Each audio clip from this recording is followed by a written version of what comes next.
పరిశుద్ధాత్ముని యొక్క సామర్థ్యత 9 వరాలైతే పరిశుద్ధాత్ముని యొక్క స్వభావం ఏంటంటే 9 ఆత్మ ఫలాలు. ప్రేమ అనేది పరిశుద్ధాత్ముని యొక్క స్వభావం, సంతోషం అనేది ఆయన స్వభావం, సమాధానం ఆయన స్వభావం, దీర్ఘశాంతం అనేది ఆయన యొక్క క్యారెక్టర్. పరిశుద్ధాత్మ దేవుడి యొక్క స్వభావం ఎలాంటిదంటే ఆయన చాలా కంట్రోల్డ్ గా ఉంటాడు, శాంతంగా ఉంటాడు. ఇది ఆయన యొక్క స్వభావం. మరి మీరు అడగచ్చు, అది ఆయన స్వభావం, మరి నాకేంటండి అని అంటే, ఈ పరిశుద్ధాత్మ దేవుడు మీ లోపలికి వచ్చినప్పుడు ఒక్క రోజులోనే మీరు ప్రేమామూర్తులుగా మారిపోరు. ఎందుకంటే పరిశుద్ధాత్మ దేవుడిది నీది నాట్ వన్ డే డీల్, ఇది ఒక్క రోజు డీల్ కాదు.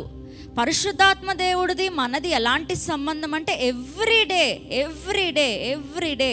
సో పరిశుద్ధాత్మ దేవుడు మన లోపలికి వచ్చిన తర్వాత మనము ఆయన సహవాసం చేస్తూ ఉండగా, అందుకనే ఉంది కదా, తండ్రి అయిన దేవుని ప్రేమ, కుమారుడైన యేసుక్రీస్తు కృప, పరిశుద్ధాత్మ అన్యోన్య సహవాసం. అంటే ఎంత దగ్గర సహవాసం కలిగి ఉంటామో కొన్ని రోజులు అవ్వగా పరిశుద్ధాత్మలో ఉన్న అదే ప్రేమ నీలో జనులు చూడడానికి ప్రారంభిస్తారు.